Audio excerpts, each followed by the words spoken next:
Ok, merci beaucoup. Tous mes auditeurs, de près comme de loin, je vous salue dans le nom précieux et glorieux de notre Seigneur Sauveur Jésus-Christ de Nazareth. C'est votre frère dans la foi, Monseigneur Franck Aguievo Ezede. J'interviens en ce moment en qualité d'écrivain. Je vais un peu étoffer rapidement ce que Dieu travaille à travers nous quant au secret de la plume. Le secret de la plume qui sert de support à toutes les théories appelées les révélations qui viennent de la part de notre Seigneur Jésus-Christ, d'une part, et qui proviennent des connaissances que le monde nous donne, que ce soit aussi l'Église d'autre part. Un écrivain a la grande mission de mettre par écrit, ou soit de coucher par écrit, ce qui lui vient à l'esprit. Parce qu'il n'est qu'un économe de connaissances, il est un dépôt de connaissances, et comme un dépôt de connaissances qui permettra à plusieurs personnes de s'enquérir de la connaissance qu'il a mise par écrit. Aujourd'hui, je vais rapidement vous brosser les condensés de ces recueils que j'ai publiés, que j'ai intitulé Les Sacrés. Dieu nous a fait grâce dans l'exercice ministériel de nous donner le privilège d'évoluer beaucoup plus dans la spiritualité. Quand nous avons donné notre vie au Seigneur Jésus-Christ, nous étions beaucoup plus limités à la connaissance des passages bibliques, mais sans la compréhension approfondie de ce que ces passages bibliques nous enseignent. En communion avec le Saint-Esprit a commencé à nous parler de ce qui est du sacerdoce. Ce qui est du sacerdoce. Et le sacerdoce, c'est toute une fonction et aussi une dignité de celui qui sert Dieu dans son royaume sur la terre. L'Église, c'est tout un royaume de Dieu sur la terre. La chrétienté, c'est tout un état d'âme de Dieu qu'il imprègne à tous ceux qui donnent leur vie au Seigneur Jésus-Christ de Nazareth. Et il nous apprend comment le servir dans son royaume. Comment le servir? Quels sont les principes qui doivent nous guider pour que nous soyons conformes au service sacerdotal? Et nous avons pu écrire cela. Donc, dans ce livre appelé Les Sacrés, nous avons subdivisé ce que nous avons comme pensée en 5 chapitres. Le premier chapitre parle de définition et généralité. Deuxième chapitre, nous avons parlé des caractéristiques de la spiritualité. Troisième chapitre, nous avons étoffé les éléments déclencheurs de la puissance. Parce que la spiritualité fonctionne sur base de la puissance. Même l'apôtre Paul l'a dit. Car la parole, le royaume de Dieu ne consiste pas en parole, mais en démonstration. En démonstration. Cette démonstration au niveau de l'esprit, cette démonstration au niveau de la puissance. Et nous avons énuméré quelques éléments déclencheurs de la puissance. Chapitre 4, nous avons parlé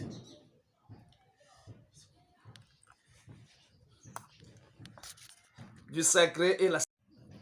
Ok, le troisième chapitre, nous avons parlé des éléments déclencheurs de la puissance. Le chapitre 4, le sacre et la sacralisation. Dans ces chapitres, nous avons développé 7 sortes, ou bien 7 niveaux, ou 7 degrés de la sacralisation. Nous avons dit 1. La sacralisation du premier degré. La sacralisation du second degré.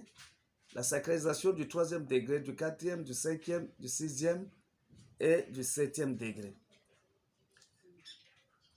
Et le dernier chapitre, nous avons parlé du sacre et l'autel de Dieu.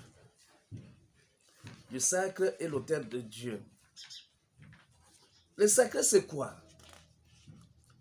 C'est tout ce qui intervient dans la spiritualité comme domaine réservé de Dieu. Tout ce qui appartient à Dieu.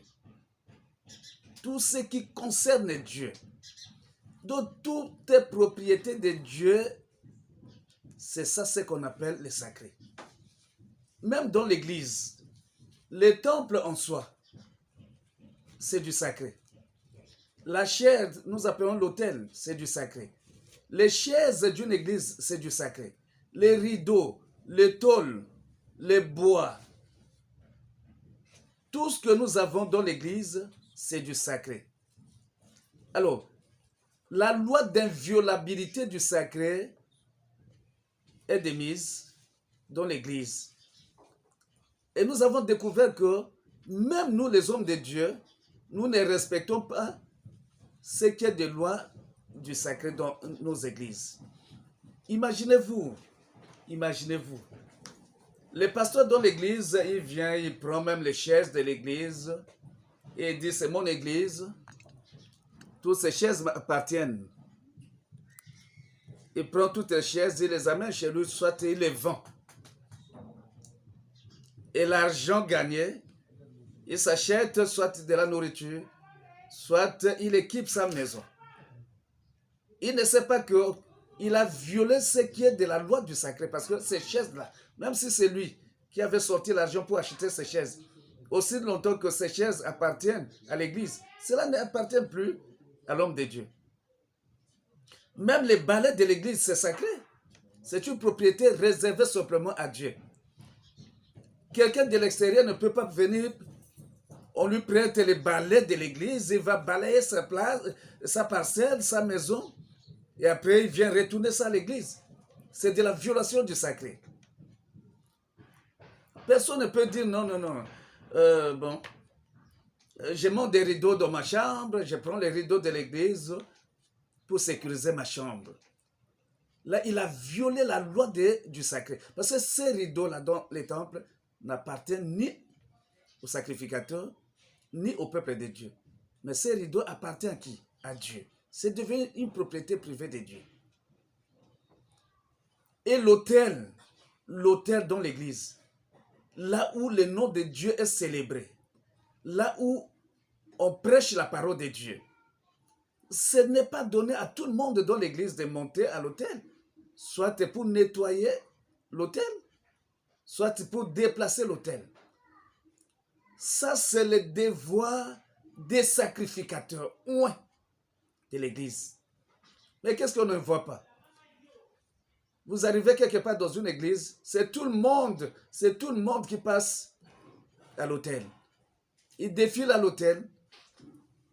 Or, l'autel est sacré. C'est là où la vie est communiquée aux gens qui viennent à l'église. Et à la longue, vous allez comprendre que Dieu peut vous promettre beaucoup de choses très bonnes, mais ça ne s'accomplit pas. Pourquoi? Parce qu'il y a eu la profanation de l'autel. On a profané l'autel. N'importe qui est monté à l'autel. N'importe qui a fait n'importe quoi à l'autel. Et ce livre de sacré nous amène même dans la connaissance de la métaphysique. La métaphysique, c'est quoi? C'est ce que nous appelons la spiritualité. Ce qui se passe dans le monde des esprits. Un enfant de Dieu doit savoir que le monde au sein duquel nous vivons, c'est un monde des esprits. Et le Dieu que nous servons aussi est un Dieu des esprits. vous servez un Dieu qui est esprit, si vous ne maîtrisez pas les paramètres de la spiritualité, là, vous êtes perdu. Comme conséquence, qu'est-ce qu'on ne voit pas dans des églises? Il y a de l'impudicité, il y a de la haine, il y a des querelles, il y a ceci, cela. Pourquoi? Parce que les gens ne maîtrisent pas comment les choses se passent dans le monde des esprits. Et ce livre nous permet de comprendre beaucoup de choses sur la spiritualité. J'avais enseigné l'église pendant 2 mois et 4 semaines pour terminer ce cours du sacré. C'était pour préparer les enfants de Dieu, comment faire fonctionner son âme, comment faire fonctionner son esprit, comment faire fonctionner ses yeux, les organes de sens du corps. Parce que Satan se sert de tout cela. Alors, tout enfant de Dieu qui est esprit, pas simplement spirituel, mais qui est devenu esprit, doit maîtriser tous ces rouages spirituels pour lui permettre d'être au-dessus des ennemis de la croix appelés des esprits qui sont au service de Satan le diable. Et comment bâtir l'autel? Comment classer dans un temple les choses sacrées de Dieu? Par exemple, le service de cette scène, qui doit faire cela et qui ne doit pas faire cela? L'ordination d'un homme de Dieu, la consécration d'un bébé, l'imposition des mains, qui est appelé à faire cela et qui n'est pas appelé à faire cela. Comment accueillir des nouveaux venus dans l'église? Tout ça, c'est du sacré. Si on n'a pas la maîtrise, là, l'église deviendra comme une jungle. Chacun viendra et fera n'importe quoi. Là, Dieu ne sera plus sur place. Ce sera le diable qui va prendre le contrôle de toutes choses. N'oubliez pas que même dans nos maisons, dans nos églises, les esprits du monde des ténèbres viennent aussi. Satan entre aussi dans l'église. Les démons entrent aussi dans l'église. Parce qu'ils sont des esprits. Ils n'ont pas de limites. Ils ne viennent pas physiquement. Ils peuvent percer même le mur. Il n'y a aucune barrière pour un esprit. Ils viennent. Mais si l'église n'est pas préparée sur le plan de la spiritualité, ah bon? Dans ces moments, les gens vont se mettre à prophétiser. Or, ce n'est pas l'Esprit de Dieu qui parle au travers d'eux, mais ce sont les esprits malins qui sont entrés. Ils commencent à prophétiser. Alors, vous allez faire aussi foi, croire que c'est Dieu qui est en train de vous parler. Et c'est toute l'église qui dira Amen à ce genre de prophétie. Mais si l'église est préparée spirituellement, connaît les principes de la sacralisation, le diable aura peur de cette église-là. Le diable aura peur de ces hommes de Dieu. Le diable aura peur de ce peuple de Dieu. Donc c'est un livre qui dit beaucoup de choses.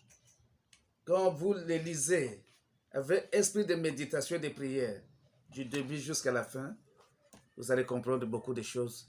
Voilà, c'est un peu ça, les condensés de ces livres. Je vous ai donné simplement l'esprit qui nous a animés pour écrire ce livre intitulé Les Sacrés.